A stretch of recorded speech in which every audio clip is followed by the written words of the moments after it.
Hello, my name is Marcus. I'm the compiler of a collection of therapy quotes entitled Psychoanalytic Self-Awareness Quotes. This is TQ 455 to 463. Therapy quote number 455. Neurosis. Any psychological disturbance or syndrome or both arising as a reaction to stress, synonymous with psychoneurosis. So nowadays we just say things as being dysfunctional or self-defeating behavior, but traditionally the word neurosis was used. So it just means dysfunctional, same thing basically. So any self-defeating pattern, any repetition compulsion gone awry, let's say, and it can lead to a symptom or both. So you got the pattern and this physical symptom, and this is caused by a reaction to stress during development. So the child wanted to explore his environment, the mother panicked and punished the child, let's say. The child was crying. The mother maybe rewarded his regression too much, not just comforted the child, but maybe gave him sugar, too much candies. So she's rewarding regression and punishing exploration, separation, individuation. So that's like a double bind for the child. If he expresses himself, his mother's love is withdrawn. If the mother is helpless and weak, the mother, or not weak, but more dependent, then the mother is overly concerned. So the child has this double bind. He wants to explore and learn, but that causes mother's love to be withdrawn. But if he's regressed and in a helpless state, he gets his mother's love. So that's a developmental stress. Not to blame the mother.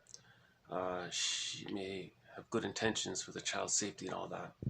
Or sometimes there's what's called Jocasta mothering. The mother kind of secretly wants the child to be overly dependent on her because the mother wants to meet her needs for dependency.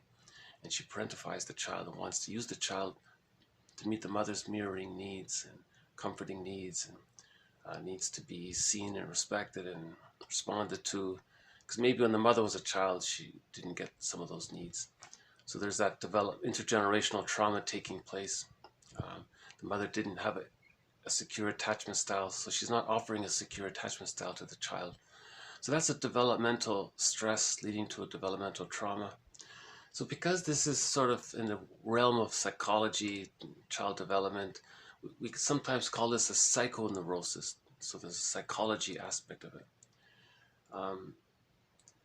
So if there's a neurosis due to a psychological issue, we can call it just simply neurosis, or we can call it psychoneurosis, to distinguish it from TQ 56. Traumatic neurosis, a psychoneurotic reaction to physical injury. So if the person is being dysfunctional because of a shock trauma or a situational trauma, we then describe that as a traumatic neurosis, like PTSD basically.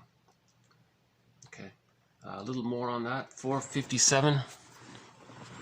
The traumatic neurosis syndrome, or PTSD, may be viewed as a fundamental nonspecific organismic reaction to severe external stress.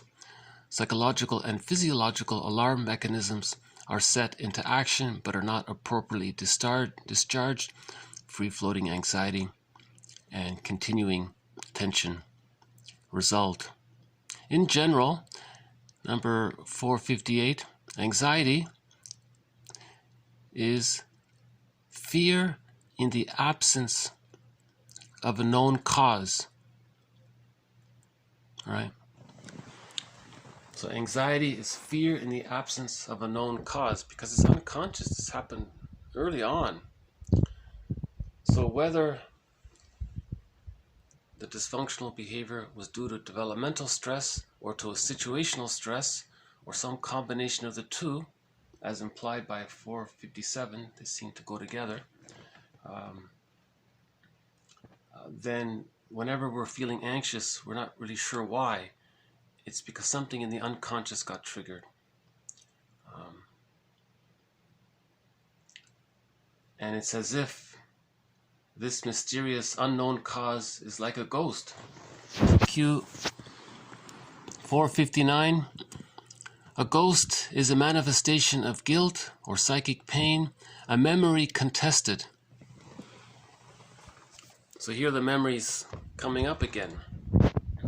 Because remember, when there's a trauma, there's the repetition compulsion to repeat the trauma. In order, the positive intention is to master it, so it's going to keep repeating it. But as said before, beyond a certain point, it goes awry, and the person's caught in this loop, like Sisyphus. Or one way of describing this phenomena of anxiety is that there is a TQ 460, a fixation, when life force firmly attaches itself onto a person or an imago, image, connected to developmental arrest and or trauma, situational trauma. This is often regressive in nature, obtaining an archaic mode of satisfaction in the compulsion to repeat. The person has no access to an unconscious wish. Okay, so the life force is connected to the image either of the rejecting mother, in the case of developmental stress, or the life force is connected to the physiological response to situational stress. So either way, or a mixture of the two, we can say that the life force is stuck there. We can say it's a kind of a certain fixation.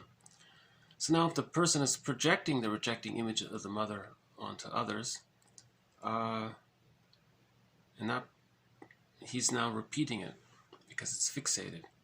Now he associates the stress with the image he's projected outwards. Now he's reactivated within, a kind of like a mini abreaction.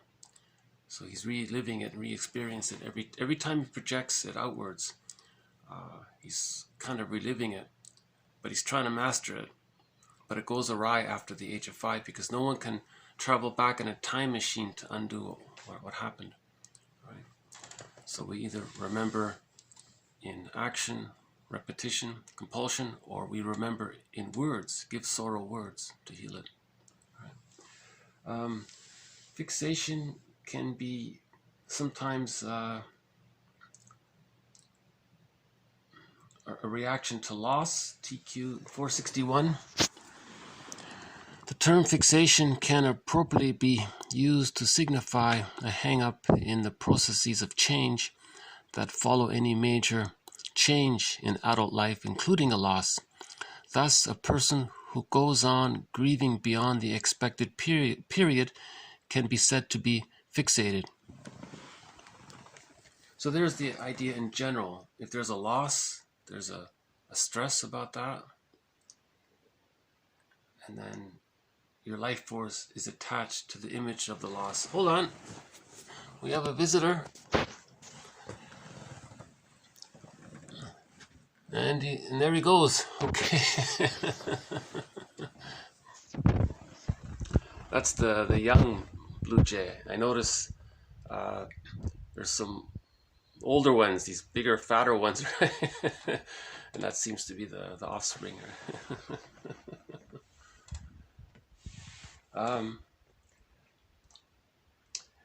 You know what? I feel like I'm reminded of a singer I heard once say, when he was performing for his audience, he was playing songs, and he noticed, and he confessed that whenever he's giving a concert and the concert's not going too well, he says he goes to the Gordon Lightfoot. So then he starts to play a Gordon Lightfoot song and everyone perks up. I think for me, I feel like I need to go to the Edmund Burglar. Because personally for me, when I refer to him, he's my Gordon Lightfoot, right? I feel myself perking up a little bit. So Edmund Burglar describes it this way. He has this whole different way of describing the repetition compulsion going awry and the link between that and anxiety. He says, imagine the baby wanting to having the wish to form a secure attachment with his mother. So there's the wish, the original wish, to securely bond with the mother. Okay, let's say the mother's not available. Step 2, the wish got denied. Step 3 is that the child wants to protest, but he can't because he doesn't have the motor skills. That's step 3. And then because of that, step 4, he feels kind of defeated. The parallel in the repetition compulsion in the adult life would be the unlived life, or right. So we've got the 4 steps. Step 1, got the wish. Step 2, it got refused. Step 3, he wanted to protest, but he couldn't. Step 4, he felt defeated. So let's call that, Burglar says, let's call that a developmental, a kind of trauma. Because remember, an insecure attachment style. So we're talking about when these 4 steps occur within the umbrella of an insecure attachment style. So when there's an insecure attachment style, there's the repetition to repeat to master the trauma. So now let's say as an adult, okay, if we accept this premise, he's going to repeat those 4 steps to try to master it. So he's going to, number 1, have a wish. But the deep memory of what happened during those 4 steps, let's call that the superego. The deep memory says no. Just like in babyhood time, you couldn't have your real wish. So that got refused. Okay, so there's step 2. So step 1, he wanted the wish. Step 2, it got refused by the superego, the deep memory of the childhood experience. Now in step 3, he's going to protest. Now he's older, he's an adult, he can walk, he's got muscles and all that, motor skills, so he can speak, he can vocalize. Now he's going to protest. He's going to try to, the baby couldn't protest, but now as an adult he's going to protest, but he's still caught in the repetition compulsion. This is in the service of the repetition compulsion gone awry. So whatever form of protest he engages in, that's called pseudo-aggression.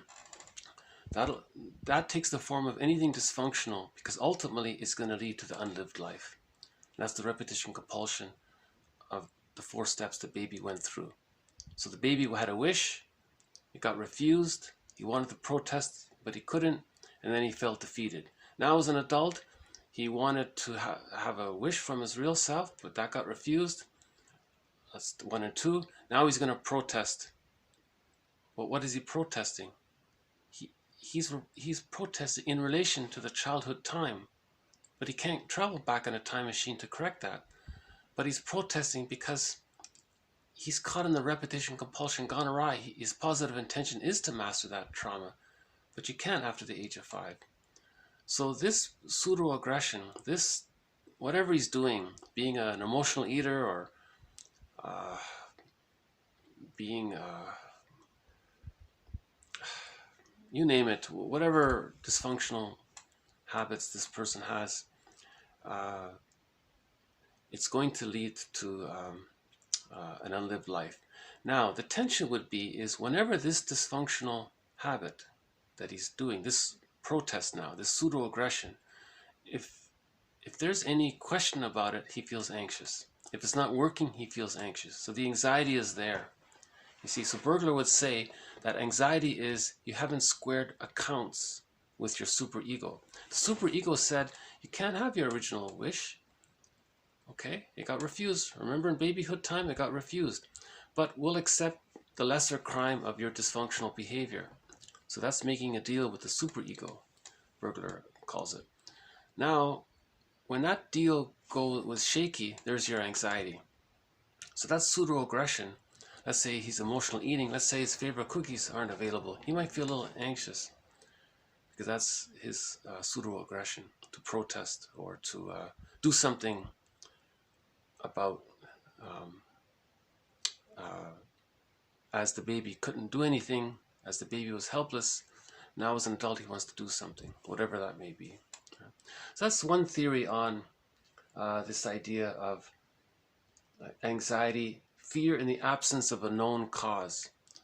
So Bergler is saying, what about this? Here's a theory for this cause. Speculation, it's a theory. The theory is called psychic masochism. A confusing term, but that, what I just described is sort of a, in a nutshell, is very broadly speaking, is psychic masochism. Now in TQ 461, he says that there's some kind of where is it? Gratification involved, archaic mode of satisfaction. Yeah, okay. In TQ 460, okay, in TQ 460, fixation, when life force firmly attaches itself onto a person or an image connected to the developmental arrest or the situational trauma, okay, often obtaining an archaic mode of satisfaction. Now this archaic mode of satisfaction, Bergler calls this the pleasure and displeasure principle. What he means is that the life force is pleasurable. The baby wants to bond to the mother, that's pleasure. But the mother was dangerous, so there's the displeasure. So now it got blended in. So hidden within the displeasure of the mother rejecting the baby has the pleasure of wanting to bond to the mother. So now his pleasure is hidden within the displeasure. They got mixed up. Bergler calls this libidinized guilt, or the libidinalization of guilt, or the libidinalization of pain. That's why he's calling it psychic masochism, because those four steps just mentioned repeated in a person's adult life, it leads to an unlived life. And what's fueling it is this psychic masochism, this memory of the child's pleasurable life force getting mixed up, blurred, fused, blended with the mother's rejection, right? You know, someone overly simplified it by saying pain equals love. If home is love, but love is pain, then love is pain. If home is love and pain is love, see, it all gets mixed up, right? Love, home, pain, you see? So that Bergler's calling this the libidinalization of guilt, or libidinized guilt, or the pleasure in displeasure principle. So that's the pseudo-aggression. The pseudo-aggression is a repetition of this, is an expression of this. That's why it ultimately leads to the unlived life. So in the baby, he felt defeated. Now this is all under the umbrella of an insecure attachment style. If the person had a secure attachment style, none of this applies, right? I don't think. Oh, hold on, 1 sec. Got a visitor here from the Blue Jay. That's the young one, and there he goes. Okay. I discovered that the Blue Jays, they like peanut butter. Would you believe it?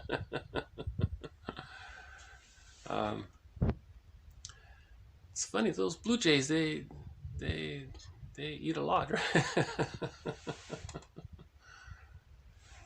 So another way of sort of describing all of this is by a guy named TQ 46. So this comes from a popular self-help book from the 60s, I think. But he sort of also describes all of what I've just tried to describe in 455 to 461. So 462 is a variation of all this. Okay, 462. An open psychic wound is like being booby-trapped. When we are confronted by a new experience that is similar enough to the recorded distress experience, we are compulsively forced to meet it with an attempted reenactment of the old distress experience. One might say that, reminded too much of, the old distress experience, we are forced to behave as if we were some kind of walking jukebox. In effect, the new experience pushes the button. The recording of the old miserable experience then rolls out as if from a rack onto a turntable in our head. The recording now plays us. The person now in the grip of this recording of an old distress experience says things that are not pertinent, does things that don't work, fails to cope with the situation, and endures terrible feelings that have nothing to do with the present. This is wounded inner child of the past behavior, quite unlike the creative, capable behavior of the adult. This distressed behavior is bad enough. It is, however, not the last of the mischief. With present triggers of the past traumata, the booby trap acquires more triggers. The net effect is that each experience of being re-stimulated or reminded too much of in this way leaves the person predisposed to be upset more easily by more things, more often, more deeply, and for longer periods of time. The effect is a snowballing one. So this might in the end be the best way of describing anxiety, right? Burglar has this metaphor. Every neurotic carries... Oh, hold on. He's back.